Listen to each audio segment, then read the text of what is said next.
Okay, so as you can see, this here is my handy dandy little backpack project. I'm here punching the holes in the back plate. As you can see, the components there to put it together and how they lap over.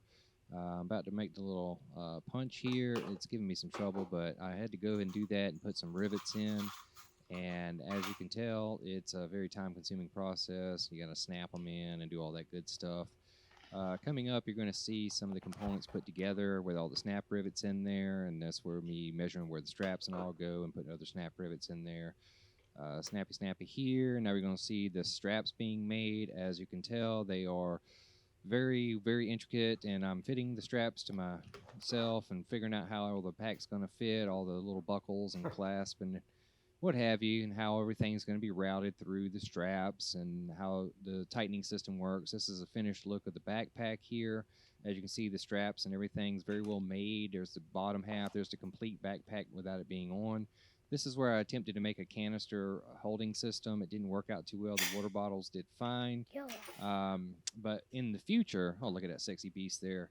In the future, I'm going to do a different system for my food storage containers. And actually, this pack can be very highly convertible to a day pack and just a waistband. You can just split it in half and do what you need to do with it. You can also, put things on the front as well. So there you have it. And as far as the pack goes, it did perform very well. I did take it out for a test hike. I did about 3 weeks, a little over 3 weeks in Virginia about a month and a half ago. Everything held up exceptionally well. I didn't have any real major issues with it. The canister system didn't work out as I had intended for it to. The little snaps, they were cheap, and they just didn't want to hang on to the molly webbing very well. They kept wanting to snap off. I tried to put another strap around it, and it held in place, but I just wasn't totally satisfied with that. I think that I want to get a canister that's more like one of those like racetrack shapes, like the big oval, and something that sits a little flatter to the back. And I think that would be a much better way to do it. And if I can't do that, I'm going to come up with just maybe doing a food bag. I really did like the canister idea, but of course, weight in ounces, and the paint cans is, fairly light as they were. They were plastic, but it's still not the ideal situation. So we're going to work on that a little bit. I did when I first started hiking. I initially had my goodie bag on top of my sleep system on my back where the straps were, and I just got this bright idea to just take that and hang it from the front, and it really did really well with load balancing and being able to get in to get items that I needed along the hike without having to completely take my pack off and do all that business to get into something because my pack was right there in the front. Um, the As far as the durability of the pack, I'm very well pleased with it. I did have a central support pole that I put between my hiker poles when I set my tent up. It makes like a little archway, and the tent drapes over it, and then you pull the tent tight on either end, and that holds everything down. Anywho, that little pole folds up. It's basically like a tent pole, and it sticks in between the ends of the hiker poles. And when you fold it up, and I set it down in the black portion of the backpack is like a dry bag, sort of, but it just goes around the padding and the hard back panel, the stiffener in the back that keeps everything from sagging down and distorting and everything. But I did have an issue with that collapsible tent pole kind of rubbing through the bottom, and that's where I put my tent spikes and stringed it for the tent and stuff like that. But I think I'm going to redo that to where it is a little more durable. The material's okay, but it's the kind that particular material is intended for doing. I believe it's like for outdoor furniture covering.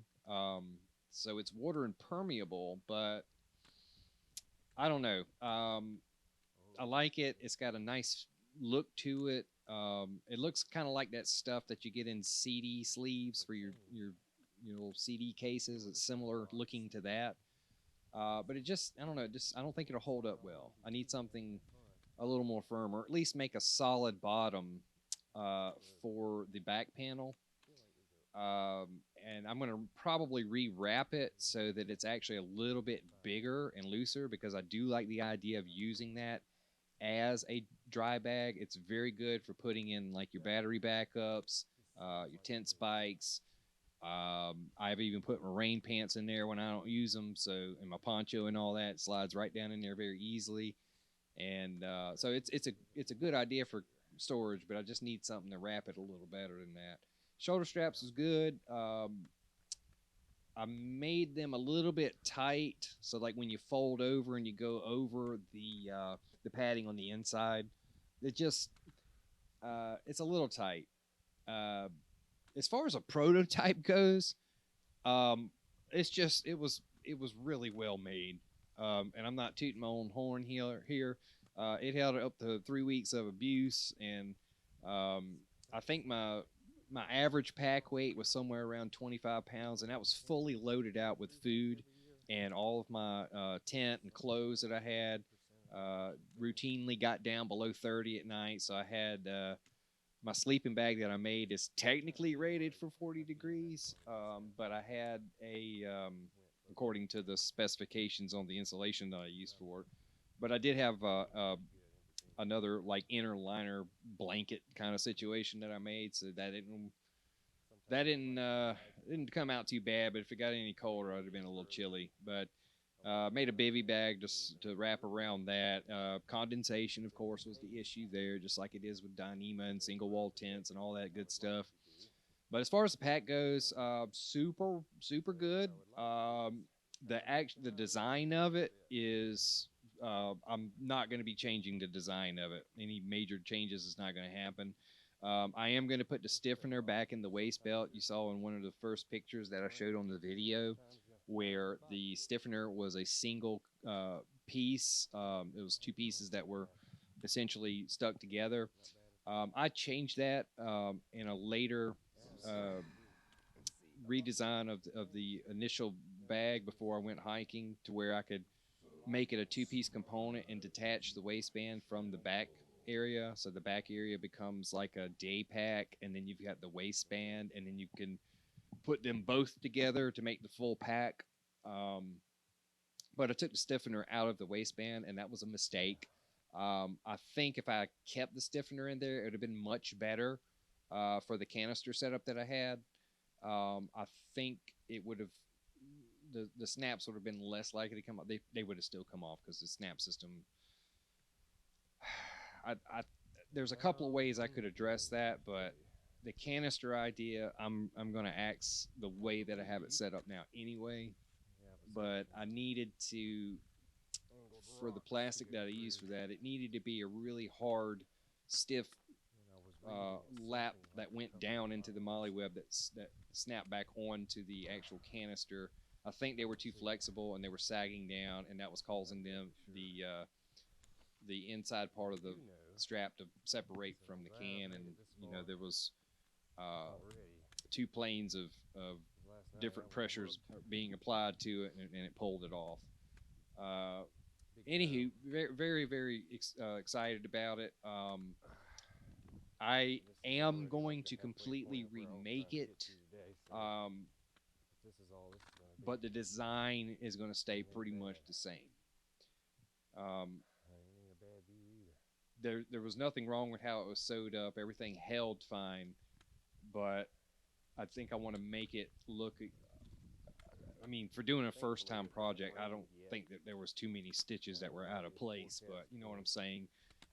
If I'm going to build it, I'm going to build it to where it's looking finished.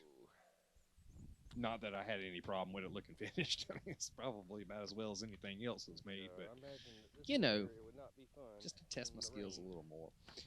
But the bag itself is good. It looks good.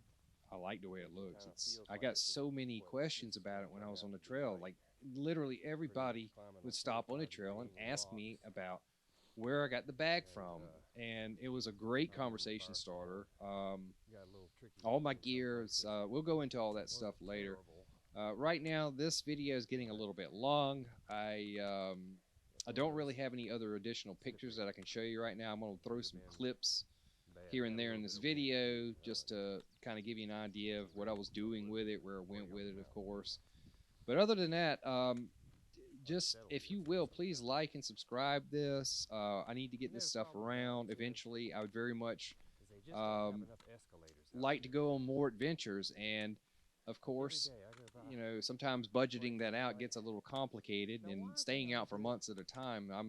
You know, I work independently. I make good money when I can make the money, but still being away for months at a time and doing the whole long trip is kind of tough. And hopefully, when I get ready to do my through hike, I can have some monetization on these videos, some get me by money, some buy a restaurant meal when I get into town, maybe do a hostel or two here, something like that. I'm not really looking to be a super major star, but just something to kind of offset the expense of this stuff. I'm in it pretty deep, and I love it. I enjoy hiking. I bought all kinds of equipment and stuff like that, but I got to recoup that. It can be a very expensive hobby, and believe it or not, making your own equipment, you might spend a little bit less on the materials, but the time. Oh my goodness, the time just sitting there agonizing about, do I make this cut or do I not make this cut on this $50 a square yard material? uh, yeah. So it's a significant time investment, but I'm glad that I did it, because a lot of people, they'll go out there and they'll buy this tent or they'll buy this sleeping bag and they're not happy with it and they buy another one. Um, at least as much I can make something exactly the way I want it. I've always had this issue with going out there and looking for equipment and something just being not quite right. And you think, why oh why did they make it this way? It doesn't make any sense. Everything else is great, but this one thing screws it all up. Well, that's where I was at with finding gear. So, hopefully we're going to make this thing, and I've got some other ideas. I've got a bunch of other ideas. I just got to get the time to make them all. Maybe I won't convey too much. This video is getting on the long side, so anywho, we'll get back at you, and thanks for listening. Like and subscribe.